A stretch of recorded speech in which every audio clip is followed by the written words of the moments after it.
अस्सलाम वालेकुम। Lecture number हमारे पास है 2, डिस्कवरी ऑफ प्रोटॉन।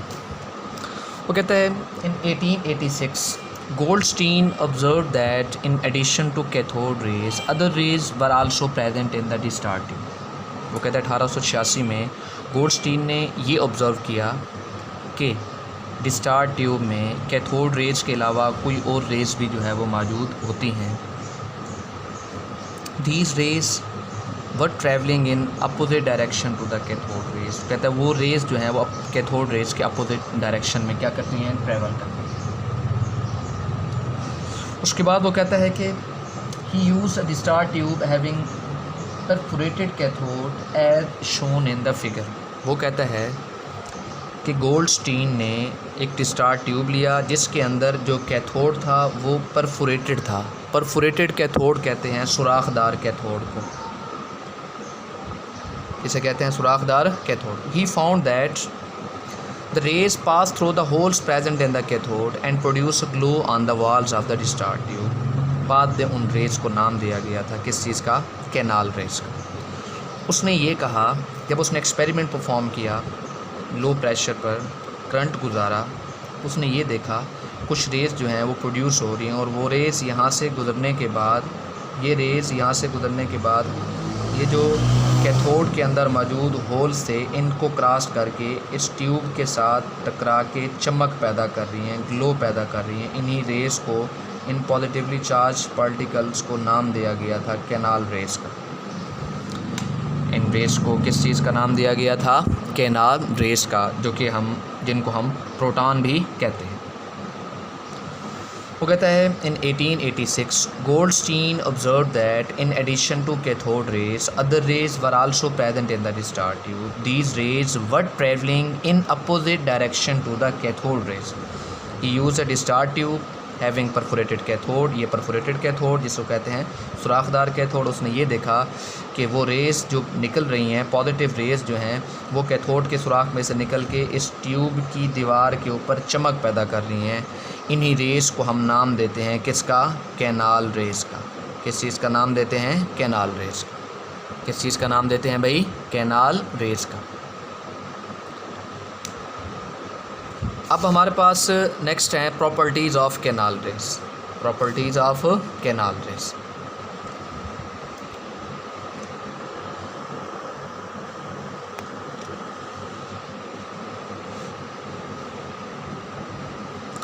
वो कहते हैं these rays travel in straight line in direction opposite to the cathode rays. वो कहता है कि ये रेस भी स्ट्रेट लाइन में मूव करती हैं। ये देखें, ये रेस भी ऐसे स्ट्रेट लाइन में मूव करेंगी, लेकिन जो कैथोड रेज और इनकी डायरेक्शन होगी वो एक दूसरे के क्या होगी, अपोजिट। ये देखें, ये लेफ़्ट टू राइट जा रही हैं और ये राइट से क्या जा रही हैं, लेफ़्ट।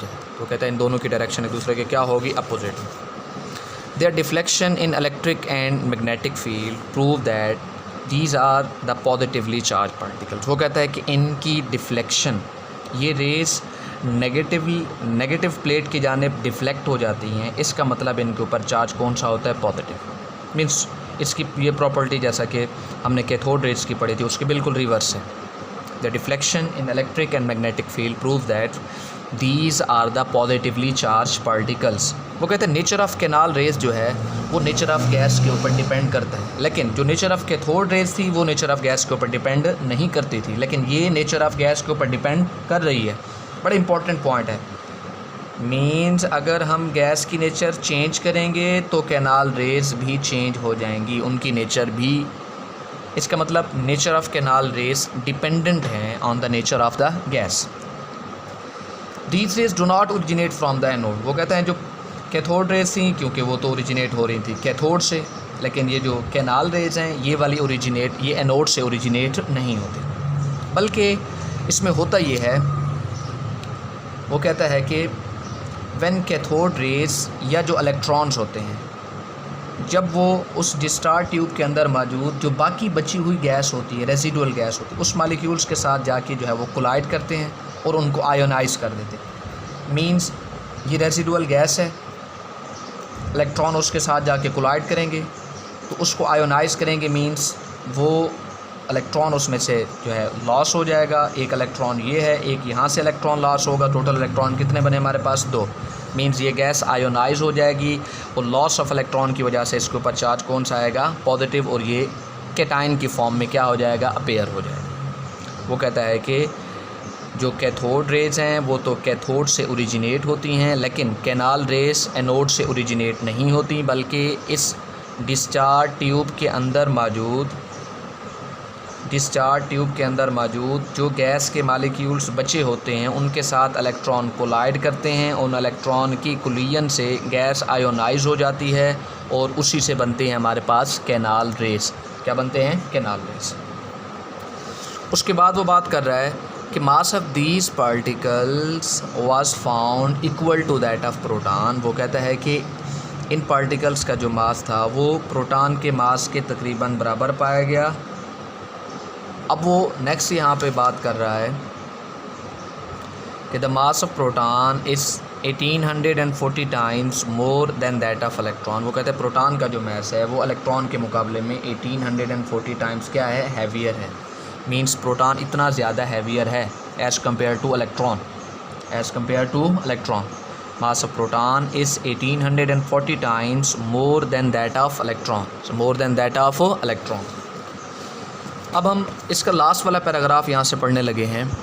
देखिए भाई, वो कहता है thus these rays are made up of positively charge particles. The mass and charge of these particle depend upon the nature of gas. कि इनका मास और इनका चार्ज किस चीज़ के ऊपर डिपेंड कर रहा है? नेचर ऑफ गैस के ऊपर इन the discharge tube. Hence, different gases produce different types of positive rays having particles of different masses and different charges। वो कहता है कि डिफरेंट गैस होगी तो पॉजिटिव चार्ज, जो पॉजिटिव रेज बनेंगी वो भी डिफरेंट टाइप्स की होंगी, उनके मासेस और चार्जेस भी क्या होंगे? डिफरेंट होंगे। Keep in mind that positive particles produce by a gas will be of the same time. लेकिन वो कहता है कि जो पॉजिटिव पार्टिकल्स प्रोड्यूस होंगे गैस से वो एक ही टाइप के होंगे। Means positive raise produce by the lightest gas.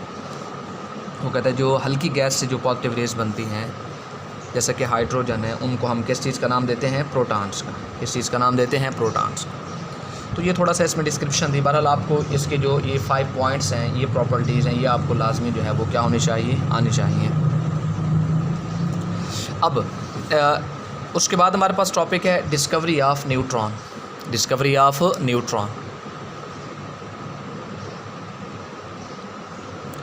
अब रदरफोर्ड ने ऑब्ज़र्व किया कि जो एलिमेंट का एटॉमिक मास है that could not be explained on the basis of electron and proton only. कि इलेक्ट्रॉन और प्रोटॉन के साथ हम एलिमेंट के जो एटॉमिक मास जो होता है किसी भी एलिमेंट को, उसको हम जो है वो एक्सप्लेन नहीं कर सकते। मीन्स एलिमेंट के एटॉमिक मास को एक्सप्लेन करने के लिए इलेक्ट्रॉन और प्रोटॉन सफिशिएंट नहीं है। ये उसने ऑब्ज़र्व किया। मीन्स ये बेसिकली जो है उसने जो प्रेडिक्शन दी थी, उसने कहा 1920 में जो उसने प्रेडिक्शन दी थी, उसने कहा कि इन इलेक्ट्रॉन और प्रोटॉन के अलावा एटम के अंदर कुछ न्यूट्रल पार्टिकल्स भी होने चाहिए। अगर हमने किसी भी एलिमेंट के एटॉमिक मास को एक्सप्लेन करना है तो उसके लिए इलेक्ट्रॉन और प्रोटॉन सफिशिएंट नहीं है। उसने कहा कुछ न्यूट्रल पार्टिकल्स भी होने चाहिए अगर हमने कंप्लीट एक्सप्लेनेशन देनी है। उसकी इस ऑब्ज़र्वेशन को मद्देनज़र रखते हुए बाद में 1932 में उसकी ऑब्ज़र्वेशन के तकरीबन 12 साल के बाद चैडविक ने न्यूट्रॉन को डिस्कवर भी किया। उसने बेरिलियम लिया, बेरिलियम ये उसका टारगेट था, ये बेरिलियम। उसके ऊपर बम्बार्डमेंट कराई उसने हीलियम यानी अल्फ़ा पार्टिकल्स की। तो जब बेरिलियम टारगेट के ऊपर अल्फ़ा पार्टिकल्स की बम्बार्डमेंट कराई गई तो उसके नतीजे में कार्बन 12 आइसोटोप बना और उसके साथ न्यूट्रल पार्टिकल्स बने जिनको हम नाम देते हैं न्यूट्रॉन का। जिनको हम क्या नाम देते हैं? न्यूट्रॉन का, जो कि हाईली पेनिट्रेटिंग होते हैं, ज़्यादा अंदर तक चले जाते हैं जिस्म के अंदर, बॉडी के अंदर।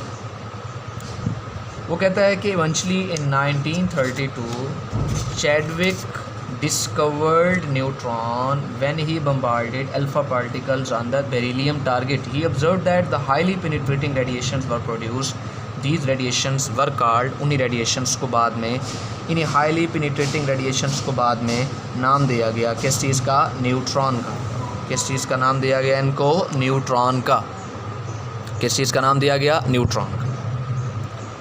देखें ये 4 + 2 6, ये देखिए 6 + 0, तो ये atomic mass left to right दोनों साइड पे बराबर हो। 9 + 4 13 है, तो ये हमारे पास 12 + 1 क्या है? 13। तो ये कार्बन 12 आइसोटोप है जो ज़्यादा अबंडेंस में होता है। ये भी हम पढ़ेंगे, इसके हवाले से भी सेकंड लास्ट हमारे पास टॉपिक है, लास्ट टॉपिक है सॉरी।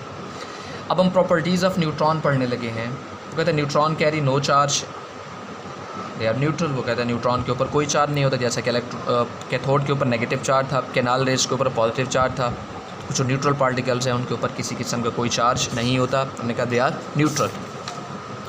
उसके बाद दे आर हाईली पेनिट्रेटिंग, ये काफ़ी आगे तक जिस्म के अंदर चले जाते हैं, जिस्म के अंदर ज़्यादा सरायत करने वाले होते हैं, जिस्म के अंदर ज़्यादा दाखिल होने वाले होते हैं। जो इलेक्ट्रॉन और प्रोटॉन हैं, जो पॉजिटिव रेज़ और नेगेटिव रेज़ वाले पार्टिकल्स हैं, वो क्योंकि डिफ्लेक्ट हो जाते हैं इलेक्ट्रिक यानी कि पॉजिटिव और नेगेटिव प्लेट की जानिब इलेक्ट्रिक और मैग्नेटिक फील्ड में, तो वो ज़्यादा आगे तक पेनिट्रेट नहीं करते, उनकी सरायत कम है, वो जिस्म के अंदर ज़्यादा आगे तक नहीं जा सकते। वो कहता है the mass of these particles were nearly equal to that of the mass of the proton. वो कहता है कि इन न्यूट्रल पार्टिकल्स का मास तकरीबन प्रोटॉन के मास के बराबर होता है, थोड़ा सा कम होता है। लेकिन इलेक्ट्रॉन के मुकाबले में प्रोटॉन का भी और न्यूट्रॉन दोनों का मास जो है वो 1800 से भी ज़्यादा जो है वो क्या होता है? हैवियर होता है। क्या होता है? हैवियर होता है। इसकी बड़ी आसान सी जो है वो 3 प्रॉपर्टीज़ थी कि वो न्यूट्रल हैं, दे आर हाईली पेनिट्रेटिंग। उसके बाद उसने कहा the mass of these particles were nearly equal to the mass of the proton, कि इनका मास जो है वो प्रोटॉन के मास के तकरीबन बराबर होता है। एग्जैक्ट नहीं है, माइनर सा जो है वो बहुत थोड़ा सा क्या है? कम है। तो अब हमारे पास टॉपिक था discovery of proton, lecture number 2। तो गोल्डस्टीन के हवाले से आप लिखेंगे कि उसने एक्सपेरिमेंट परफॉर्म किया था डिस्चार्ज ट्यूब को लेके। तो उसने ये कहा था कि जो रेजिडुअल गैस है उसके साथ इलेक्ट्रॉन जब कोलाइड करते हैं तो कुछ रेज़ प्रोड्यूस होती हैं जिनकी डायरेक्शन अपोजिट होती है टुवर्ड्स द कैथोड के हिसाब से अपोजिट होती है, और वो सुराखदार कैथोड से गुजर के जब ट्यूब की वाल्स के साथ जाके टकराती हैं तो क्या पैदा होती है? उस डिस्चार्ज ट्यूब के अंदर लाइट प्रोड्यूस होती है, जिनको हमने नाम दिया कैनाल रेस। प्रॉपर्टीज़ भी मैंने अभी आप लोगों को बताई, लेकिन एक बड़ी इंपॉर्टेंट प्रॉपर्टी इसमें ये थी कि जो कैनाल रेस की नेचर है वो नेचर ऑफ गैस के ऊपर डिपेंड करती है, और ये रेस जो है वो एनोड से ओरिजिनेट नहीं होती, बल्कि जब इलेक्ट्रॉन कोलाइड करते हैं रेजिडुअल गैस मालिक्यूल से तो उसकी आयोनाइजेशन से बनते हैं कैनाल रेस। उसके बाद मास के वाले से बात की कि mass of the proton is 1840 times more than that of electron. उसके बाद डिस्कवरी ऑफ न्यूट्रॉन में रदरफोर्ड की ऑब्जर्वेशन के बारे में बताएंगे। फिर चैडविक ने जो है वो डिस्कवर किया था। इक्वेशन आपको आनी चाहिए, प्रॉपर्टीज़ भी अलहदा से शॉर्ट हैं, ये दोनों अलहदा लॉन्ग भी हैं और इन्हीं की प्रॉपर्टीज़ शॉर्ट भी हैं। और ये इक्वेशन, ये जो है डिस्कवरी, ये इक्वेशन और इसके ऊपर वाली 2 लाइनें ये अलहदा से शॉर्ट भी हैं। कैनाल रेस जो है वो अलहदा से शॉर्ट है। ये जो लफ्ज़ हमने यहाँ पे पढ़ा था एक कैनाल रेस का, जिसमें ये भी आप लिख सकते हैं the rays produce pass through the holes present in the cathode and produce a glow on the walls of the discharge tube. वो कहता है कि Goldstein called these rays as a canal rays. तो कैनाल रेस की definition भी आप लोग उससे सेपरेट से पूछी जा सकती है। जो डेट्स मेंशन की हुई हैं 1886, 1920 और 1932, ये अलहदा से क्या हैं हमारे पास शॉर्ट MCQs के लिए पूछे जाएंगे। तो यहाँ पे हमारा जो है सेकंड लेक्चर जो है वो क्या हुआ है? कंप्लीट हुआ है। ओके, अल्लाह हाफ़िज़।